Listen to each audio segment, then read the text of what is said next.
ಉಡುಪಿ ಜಿಲ್ಲೆಯ ಕುಂದಾಪುರ ತಾಲೂಕಿನ ಗಡಿಭಾಗದಲ್ಲಿರುವ ಗುಡ್ಡೆಟ್ಟು ಗ್ರಾಮವು ಶ್ರೀ ವಿನಾಯಕ ದೇವಸ್ಥಾನದಿಂದಾಗಿ ಪ್ರಪಂಚದಾದ್ಯಂತ ಗಮನ ಸೆಳೆದಿದೆ.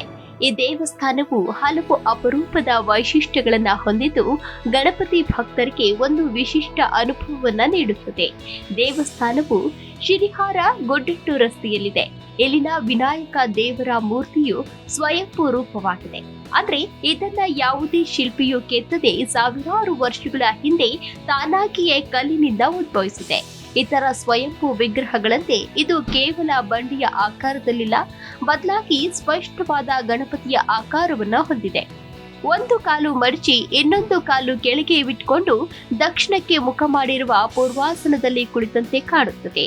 ತಲೆಯಿಂದ ಕೆಳಗಿನವರೆಗೂ ಮೂಲ ಬಂಡೆಗೆ ಸೇರಿಕೊಂಡಿದ್ದು ಸ್ಪಷ್ಟವಾದ ಸ್ವರೂಪದಿಂದ ಭಕ್ತರನ್ನ ಆಕರ್ಷಿಸುತ್ತದೆ. ಪ್ರಪಂಚದ ಏಕೈಕ ಜಲಾಧಿವಾಸ ಗಣಪ. ಈ ದೇವಸ್ಥಾನ ಅತ್ಯಂತ ಮಹತ್ವದ ದೇವಸ್ಥಾನವಾಗಿದೆ ಮತ್ತು ವಿಶ್ವದಲ್ಲಿಯೇ ಏಕೈಕ ವಿಶಿಷ್ಟತೆ ಎಂದರೆ ಜಲಾಧಿವಾಸ.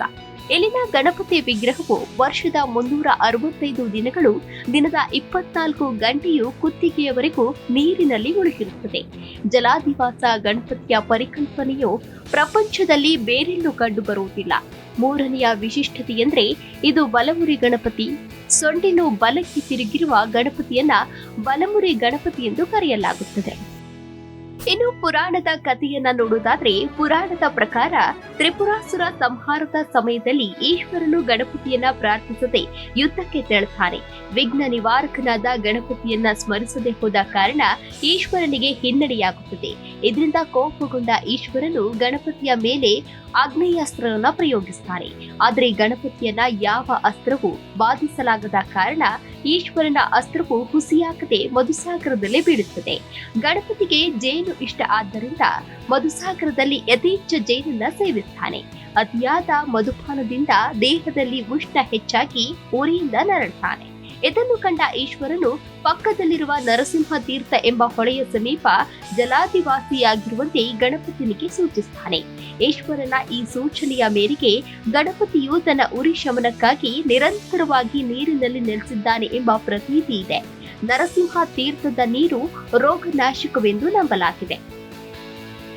ಗಣಪನಿಗೆ ಆಯಿನ ಕೊಡ ಸೇವೆ ಇಲ್ಲಿನ ವಿಶೇಷತೆಯಾಗಿದೆ. ಇಲ್ಲಿನ ಪ್ರಮುಖ ಮತ್ತು ವಿಶೇಷ ಪೂಜೆಯು ಆಯಿನ ಕೊಡ ಸೇವೆ ಅಂದ್ರೆ ಸಹಸ್ರ ಕುಂಭಾಭಿಷೇಕ. ಎಂದ್ರೆ ಸಾವಿರಾರು ಕುಡಿಕೆಗಳಲ್ಲಿ ನೀರು ಅಥವಾ ಪವಿತ್ರ ದ್ರವ್ಯಗಳನ್ನ ತಂದು ಗಣಪತಿಗೆ ಅಭಿಷೇಕ ಮಾಡುವ ವಿಶೇಷ ಪೂಜಾ ವಿಧಾನವಾಗಿದೆ. ಗಣಪತಿಯ ಜಲಾಧಿವಾಸದ ನೀರು ಪರಿಸರದ ಉಷ್ಣತೆಯಿಂದ ಬಿಸಿಯಾಗಿರುವುದರಿಂದ ಉಷ್ಣತೆ ಕಡಿಮೆ ಮಾಡಲು ಈ ಸೇವೆಯನ್ನ ಮಾಡಲಾಗುತ್ತದೆ. ಆಯಿರ ಕೊಡ ಸೇವೆಯಲ್ಲಿ ಹಳೆಯ ನೀರನ್ನ ಕೈಯಿಂದಲೇ ತೆಗೆದು ದೇವರಿಗೆ ತೈಲಾಭ್ಯಂಜನ ಮತ್ತು ರುದ್ರಾಭಿಷೇಕವನ್ನ ಮಾಡಲಾಗುತ್ತದೆ. ನಂತರ ಗರ್ಭಗುಡಿಯನ್ನ ಸಂಪೂರ್ಣವಾಗಿ ಒರೆಸಿ ಶುದ್ಧಗೊಳಿಸಲಾಗುತ್ತದೆ. ಈ ಪ್ರಕ್ರಿಯೆಗೆ ಸುಮಾರು 3/4 ಗಂಟೆ ಬೇಕಾಗುತ್ತದೆ. ನಂತರ ಋಗ್ವೇದದ ಮಂತ್ರಗಳನ್ನ ಪಠಿಸುತ್ತಾ ದೀಪ ಬೆಳಗಿಸಿ ದೇವರಿಗೆ ಕಲ್ಪೋಕ್ತ ಪೂಜೆ, ನೈವೇದ್ಯ, ಮಂಗಳಾರತಿ, ಮಂತ್ರಪುಷ್ಪ ಸಮರ್ಪಿಸಲಾಗುತ್ತದೆ. ಬಳಿಕ ಶುದ್ಧವಾದ ತಂಪಾದ ನೀರನ್ನ ಸಾವಿರಾರು ಕೊಡಗಳಲ್ಲಿ ಗರ್ಭಗುಡಿಗೆ ಸುರಿಸಲಾಗುತ್ತದೆ. ಗಣಪತಿಯ ಕಂಠ ಪ್ರಮಾಣದವರೆಗೂ ನೀರು ತುಂಬಿದ ನಂತರ ಮತ್ತೊಂದು ಪೂಜೆಯನ್ನ ಸಲ್ಲಿಸಿ ಮಹಾ ಮಂಗಳಾರತಿಯನ್ನ ಮಾಡಲಾಗುತ್ತದೆ. ಈ ಸೇವೆಯಲ್ಲಿ 2 ರುದ್ರಾಭಿಷೇಕ ಮತ್ತು 1 ಪವಮಾನ ಅಭಿಷೇಕ ಸೇರಿದಂತೆ ಸಾವಿರಾರು ಕೊಡ ನೀರು ಬಳಕೆಯಾಗುವುದರಿಂದ ಇದನ್ನು ಆಯಿರ ಕೊಡ ಸೇವೆ ಎಂದು ಕರೆಯಲಾಗುತ್ತದೆ. ಮೊದಲು ದಿನಕ್ಕೆ 1 ಸೇವೆ ಮಾತ್ರ ನಡೀತಾ ಇತ್ತು. ಆದ್ರೆ 2007ರಿಂದ ದಿನಕ್ಕೆ 2 ಸೇವೆಗಳು ನಡೀತಾ ಇವೆ. ಆದ್ರೂ ಈ ಸೇವೆಗೆ ಅಗಾಧ ಬೇಡಿಕೆ ಇದ್ದು ಈಗ ಕಾಯ್ದಿರಿಸಿದ್ರೆ 2041ರ ವೇಳೆಗೆ ದಿನಾಂಕ ಲಭ್ಯವಾಗುವಷ್ಟು ಜನಪ್ರಿಯವಾಗಿದೆ.